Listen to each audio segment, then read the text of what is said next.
नवरात्रि का तीसरा दिन माँ चंद्र घंटा स्वरूप की पूजा की जाती है। माँ का यह स्वरूप अति शोभनीय है। माँ शेर की सवारी कर रही है। माँ की 10 भुजाएं हैं। इस 10 भुजाओं में उन्होंने अस्त्र शस्त्र धारण किया है, कमल भी धारण किया है और अभय मुद्रा में भी। यह स्वरूप हमें 2 शिक्षाएं देता है। माँ शांत उसमें है, यानी कि हमें जिंदगी में शांत रहना चाहिए, हमेशा संतुलन बना के चलना चाहिए। परंतु अगर स्थिति खराब आए तो हमें युद्ध के लिए भी तैयार रहना चाहिए, क्योंकि इस स्वरूप में माँ ने धनुष भी धारण किया है, तीर भी धारण किया है, तलवार भी धारण की है, परंतु कमल भी धारण किया है, अभय मुद्रा में भी है, यानी कि वो आशीर्वाद भी दे रही है, शांति का भी प्रतीक है। परंतु अगर ऐसी स्थिति आती है जिंदगी में जब हमें आवाज उठानी चाहिए तो उसके लिए भी तैयार रहना चाहिए। माँ ने अपने मस्तिष्क पे चंद्रमा धारण किया है, जो कि घंटे के आकार का है, इसीलिए स्वरूप को चंद्र घंटा स्वरूप कहा जाता है। चंद्रमा शांति का प्रतीक है और घंटा युद्ध का प्रतीक है। माँ शेर की सवारी कर रही है, यानी कि युद्ध के लिए तैयार है। चंद्रमा शांति का प्रतीक भी दे रहा है। तो हमें जिंदगी में हमेशा शांत रहना चाहिए, परंतु अगर कुछ गलत हो रहा है, वो चाहे आपके साथ हो, चाहे अड़ोस पड़ोस में हो, चाहे कहीं पे भी हो, उसके लिए आवाज भी उठानी चाहिए। माँ का यह स्वरूप हमें यही शिक्षा देता है। आज के दिन माँ को खीर चढ़ाई जाती है। माँ को शहद बहुत प्रिय है, तो आज के दिन शहद युक्त और केसर युक्त खीर चढ़ानी चाहिए, जो कि माँ को अति प्रिय है। और जो दूध होना चाहिए वो गाय का होना चाहिए। इसके अलावा माँ को गुड़हल बहुत प्रिय है, तो आप लाल या सफेद गुड़हल चढ़ा सकते हैं या सफेद कमल का फूल चढ़ा सकते हैं, जो कि माँ को अति प्रिय है। आज के दिन अगर हम पूजा करते हैं तो हम अपने अंदर शांति भी लाते हैं, परंतु अगर हम किसी चीजों से डरते हैं, कोई हमारे अंदर भय होता है, तो उससे भी मुक्ति प्राप्त की जा सकती है। आज के दिन पूजा करने से मणिपुर चक्र एक्टिव होता है, जिसके कारण कि हमारी एनर्जीज काफी हाई होती है।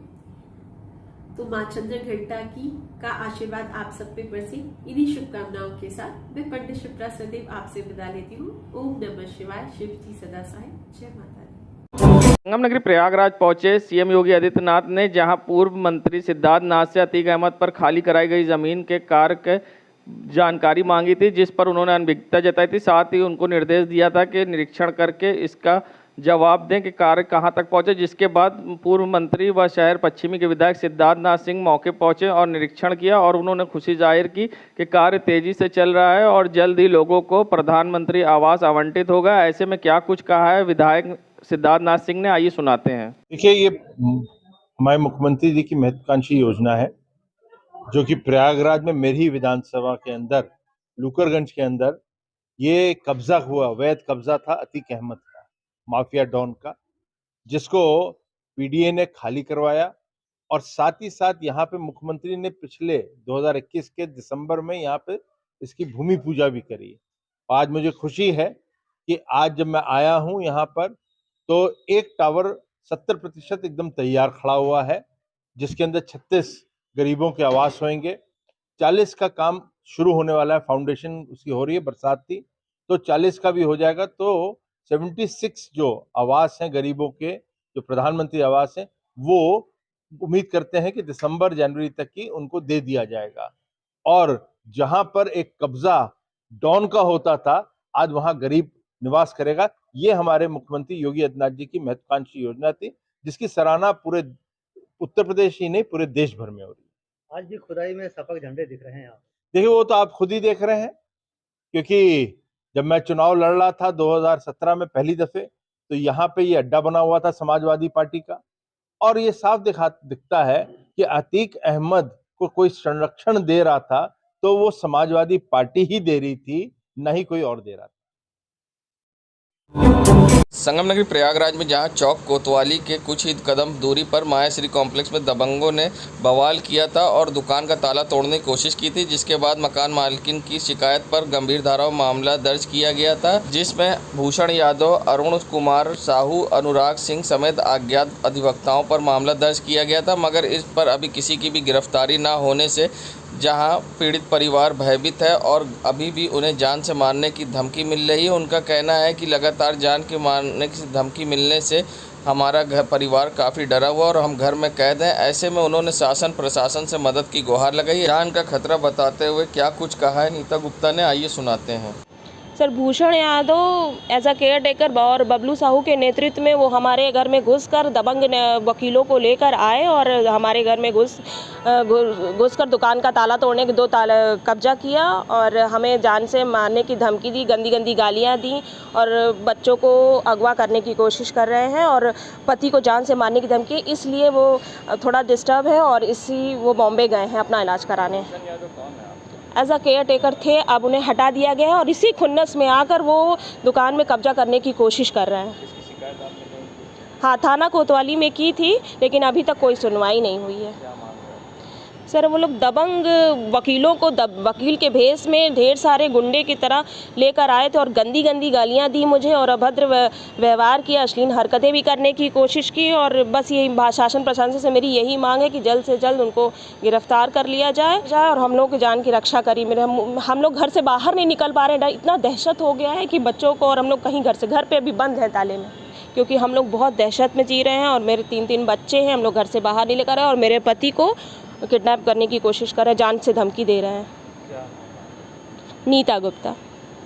संगम नगरी प्रयागराज, जहां सिविल लाइन के दुकानदार अब परेशान हैं। ऐसे में शारदीय नवरात्र पर उनका कहना है कि जिस तरह से हमने दुकानें तो लगाई हैं मगर बिक्री नहीं हो रही है, क्योंकि उसकी वजह है कि प्रशासन ने जगह जगह बैरिकेडिंग कर रखी है और पार्किंग की समस्या होने के कारण दुकानदार तक कस्टमर नहीं पहुंच पाते हैं और पार्किंग 1 किलोमीटर दूर पर है। ऐसे में लोगों को परेशानी का सामना करना पड़ा है। जो जहां जगह मिलती वहीं पर ख़रीदारी कर लेता है। ऐसे में बाज़ार तक ग्राहक कम पहुंच पा रहे हैं, जिसके कारण दुकानदार परेशान दिखाई दिए। दुकानदारों को जो उम्मीद है नवरात्र पर, कहीं ना कहीं उनको वो उम्मीदें पूरी नहीं हो पा रही हैं। ऐसे में क्या कुछ कहना है दुकानदार का इस पूरे मामले पर, आइए सुनाते हैं आपको। शायद कि जगह जगह पर प्रशासन जो है बैरिकेडिंग लगा दे रहा है। नतीजा ये होता है कि जिसको ख़रीदारी करना है वो मार्केट तक आ नहीं पाता और 1 किलोमीटर के दूर के रेंज में जो है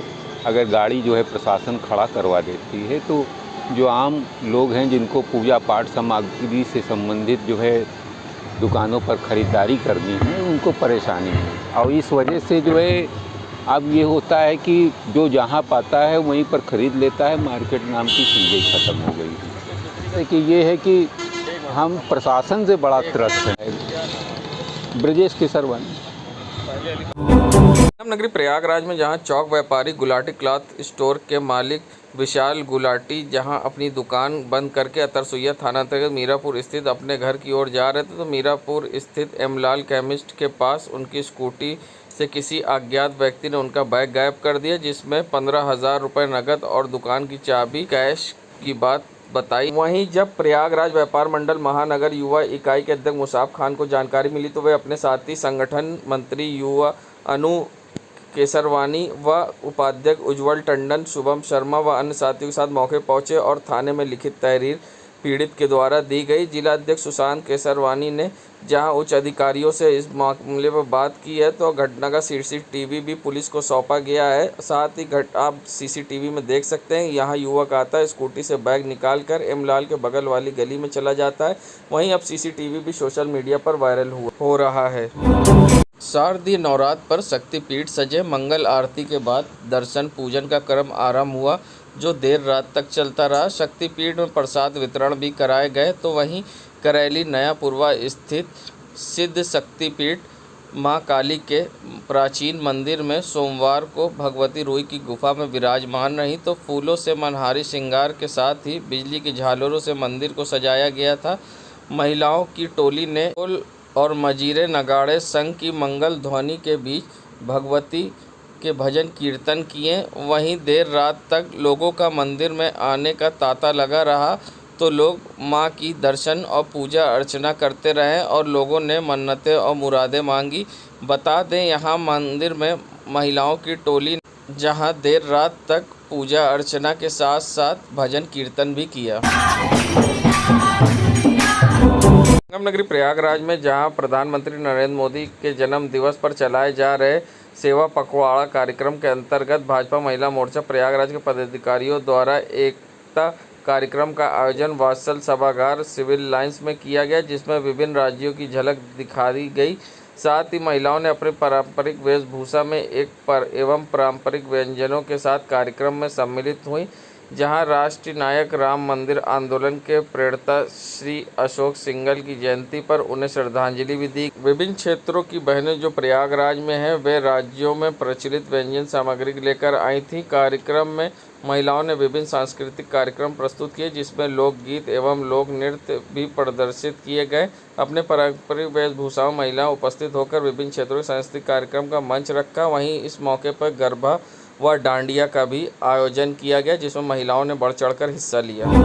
संगम नगरी प्रयागराज में जहां कोरोना का प्रकोप कम होने के बाद शारदीय नवरात्र पर रामलीला के मंच का आयोजन हुआ है, तो वहीं करेली के नया पुरवा में बड़े स्तर पर रामलीला मंच का शुभारंभ हुआ है। इस तरह से 2 साल बाद एक बार फिर दर्शक त्रेता युग की कहानी से रूबरू हो रहे हैं। लोग मंच के दौरान कमेटियों ने आज़ादी के अमृत महोत्सव की भी झलक दिखाई है, तो कमेटियों दर्शक मनोरंजन के लिए इस बार मंच का उच्च स्तरीय तकनीक इस्तेमाल कर रहे हैं। बता दें, प्रयागराज में छोटे बड़े स्तर पर कई जगह रामलीला का मंच हो रहा है, तो बड़े स्तर पर मंच करने वाले रामलीला कमेटियों ने विशाल पंडाल बनाए हैं। विशेष द्वार और मंच पर प्राचीन संस्कृति झलक दिखाने की भी कोशिश की गई है।